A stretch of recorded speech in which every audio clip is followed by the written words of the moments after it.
already very avid Agile coaches when we decided to have our first child.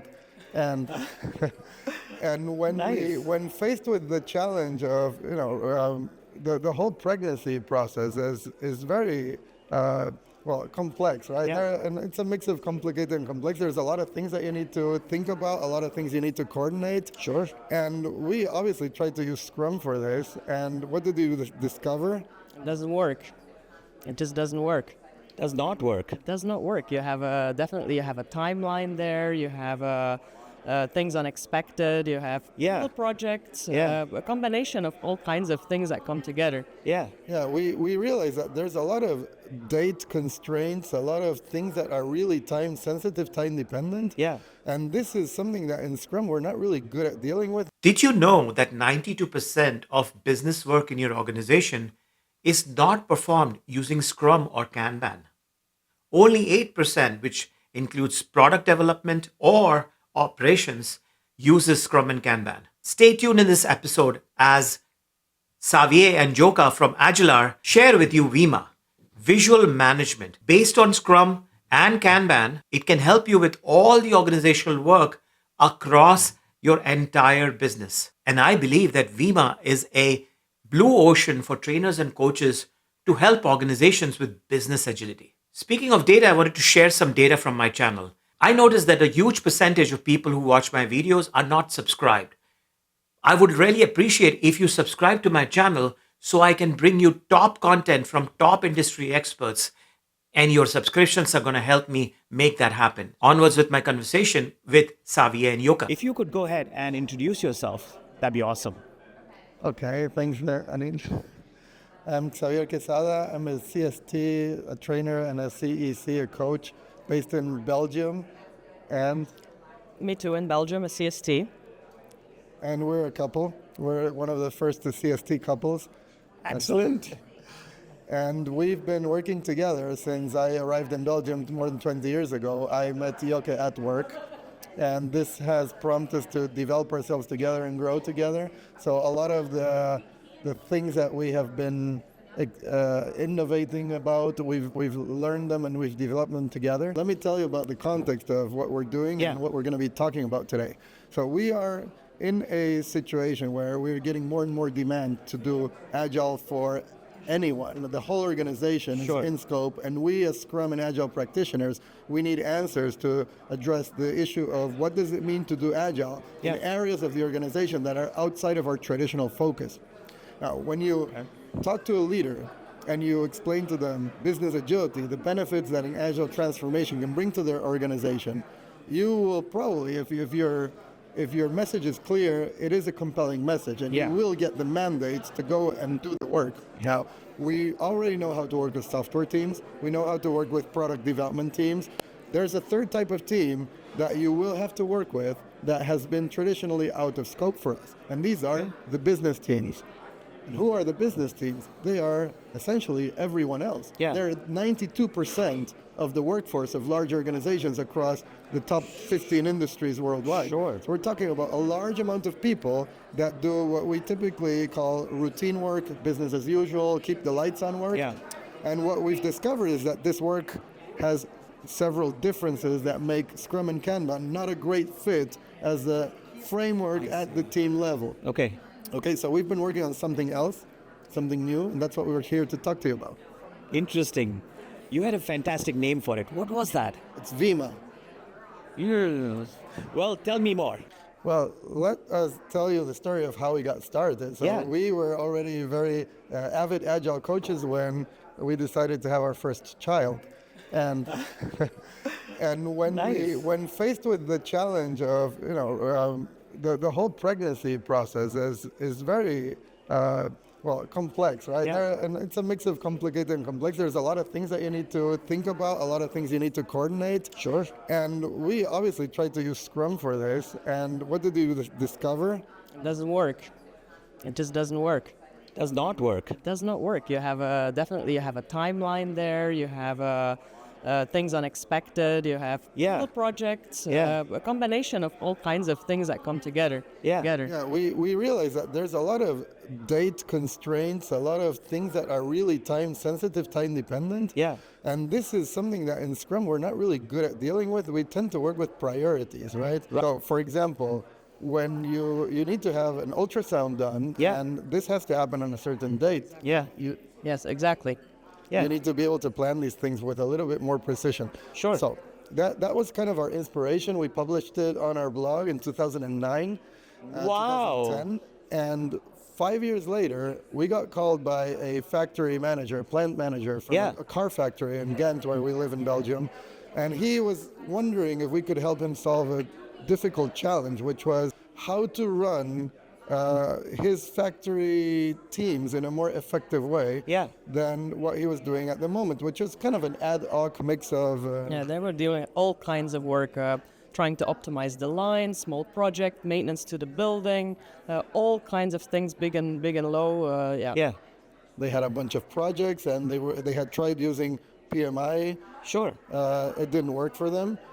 And they had a lot of routine work. They had a lot of maintenance work. They also had a lot of incoming issues from the delivering car parts to the car builder. And they had requests and questions and issues. So all that came in on a constant basis. So the combination of everything, basically.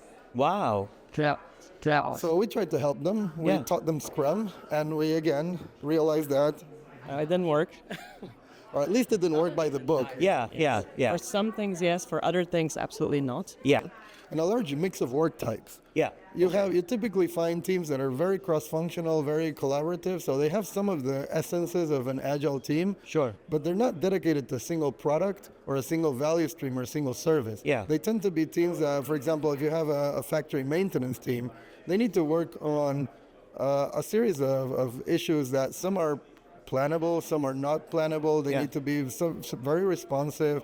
They need to, for example, they need to be able to resolve incidents that appear in the same day. They need to be able to resolve incidents that appear the day before. They need to do routine checkups that have to be planned ahead of time. In summary, Scrum is a good starting point for these type of teams. And you need to heavily adapt the process for their reality. Now, we all know that Scrum is a very simple framework, and it is immutable. If you alter some of the fundamentals of Scrum, do you have the right to continue calling it Scrum? Is it really Scrum? So there is, I don't want to enter a philosophical debate, but I do want to reflect and acknowledge that we ended up discovering some patterns when we did this again and again. And these patterns tend to be, they are patterns, right? So a pattern is something that emerges recurrently in different situations. And what is Scrum if not a summarizing, a sum of some patterns that work very well in complex product development and software development? Right? So we ended up consolidating these patterns and publishing them. And now we've developed a little kind of a framework or a method, you can call it, called Vima, which is short for visual management. Visual management, okay. Because we always, when we started, back in the day, we were very strong on the visual management aspects of Scrum and Lean. And we kind of built on that as a tagline. So couldn't you have used Scrum and Kanban together? And it is kind of like all together in a sense. So we start with visualizing all the types of work, and you have some of the work that you could call a backlog, so that you could say, okay, let's apply Scrum to this, but other things are just incoming. And then there's the date-related work. So we started organizing everything bit by bit, and you see these pictures, like we have pictures of all the work, like total chaos, and things getting organized much better and better, and you use visualization like the Scrum board together with a Kanban board, with everything as one big area. We call it the multi-backlog. The multi-backlog. Multi-backlog. Okay. Yes. Okay. There, I remember there even being a value stream, or I don't know if I can call it a value stream with the title, what the president of the company wants, something like that. Like, it sounds right, but how do you then work through the multi-backlog? So you navigate the multi-backlog in somewhat of the same way you would navigate the user story map. Okay. So think in a user story map, every column represents a step in a customer journey, for example, Yeah. or in a process. In a multi-backlog, each column represents a different value stream or service that the team is delivering. Yeah. So you can have a team that, for example, let's say we're dealing with an HR team. They could be doing recruitment. Yeah. They could be doing holiday management, Yeah. and they could be doing OKR Sure. related process. So these are Process. So- three completely independent processes. They each have their own value stream. They all have to be done at the same time, you Yeah. could say, meaning there's no universal priority between these value streams. You cannot use the concept of class of service where I see. always one value stream is, has priority Yeah. over another. Yeah. So you need to be more dynamic in what we call backlog refinement Yeah. across these multiple backlogs. Yeah. And you need to foresee that some of these value streams, they're not product backlogs. They're real value streams where you cannot predict the flow of work, the incoming flow of work. So you need to treat it as such. When you're working with a service team, you have some similar challenges that you have in Scrum. So if you have a queue Yeah. of accumulated work, you can do some backlog refinement, you can do some prioritization. Yeah. But if you don't have a queue, you typically need to be able to react to incoming Sure. real-time work. Okay. Now, these teams tend to also work on projects. Yeah. They tend to collaborate with others. They tend to have internal improvement projects. Sure. So what we're looking at in a typical business team is a mix of services, value streams, Yeah. products, Absolutely. projects, all in the same team. Absolutely. And the question is, how can we help these teams get started faster? Yeah. So of course you can use Kanban to solve the problem, but you will have to reinvent the wheel with every team. Sure. And you will have a lot of uphill work to get this team to a level of maturity where if there would be patterns that you can offer this team to bootstrap them. Yeah. Just like we do with a product development team with Scrum. Yeah. Then that would make their lives a little bit easier and take them to a first level of maturity, and from then they can adapt and customize their framework to suit their needs. Yeah. Yeah. So this is the core proposition: is let's discover and implement some patterns that work for teams that have this type of work. So the first pattern is the multi-backlog. Okay. This means that instead of a single product backlog and a single kind of linear product backlog refinement, Yeah. we're going to be working with multiple types of work, multiple value streams, and we're going to be visualizing it all in once. Yeah. And we're going to be refining across the board, and we're going to introduce an extra dimension. So we talked about the columns being value streams or services Yeah. or projects or products. The rows have two dimensions. We're going to use the other dimension to visualize time. Got it. Okay. I mean, you can again compare it a little bit with a story map, right? Which has Yeah. the different release moments or something like that. Swim lanes. Swim lanes, Yeah. exactly. So Yeah. you have the same thing, and you can even do this per sprint or per time period. Sure. With some deadlines shown. What we would typically also do is organize as much as possible, because of course it's not exactly like that, but from the left to the right. Yeah. Priority into those, so that you can visually see that you first always have to work on the first column before you go to the left, for instance, which is never going to be 100% Sure. like that, but it gives a feel in the visualization. Makes sense. So this helps you plan to the right level of detail. Yeah. So for example, if you know that you need to do a factory changeover in 3 months, Yeah. you can visualize that moment. You can Yeah. kind of plan. Yeah. So I think one of the key concepts with these types of teams is that we need to walk a fine line between predictability Sure. and empiricism, adaptability. There is a certain amount of work that we need to be able to plan it ahead of time. Yeah. Yeah. Makes sense. And that's why these tools, which have this calendar, the concept of a date or a calendar, Yeah. they're very useful. So you can even get the idea of, like, I hear you say predictability, trying to estimate the work to be done. Yeah. So that you can see per period or swim lane. Yeah. What is possible, right? Okay. And then if not, you're gonna have to decide what to push down in which column. Yeah. Yeah. And we also have something like the earliest responsible follow-up moment. Okay. Which are things where you would do something on the most important backlog or area, but then you get blocked because it's time related. Yeah. And or you're waiting for something, and if that something would not be coming automatically, you'd have to follow up. Sure. So you'd like move that into maybe the next section and say, this is the earliest follow-up. Yeah. I need to get back to that again. So Yeah. You're Yeah. kind of like constantly playing with all this. Makes sense. That makes sense. Okay, so a second pattern is very similar in nature. It's for the sprint. Inside a sprint, Okay. we use a calendar task board. This looks very different than a traditional task board that just has a value stream with Right. 3 columns. Right, So right. what we have is just the days of the week.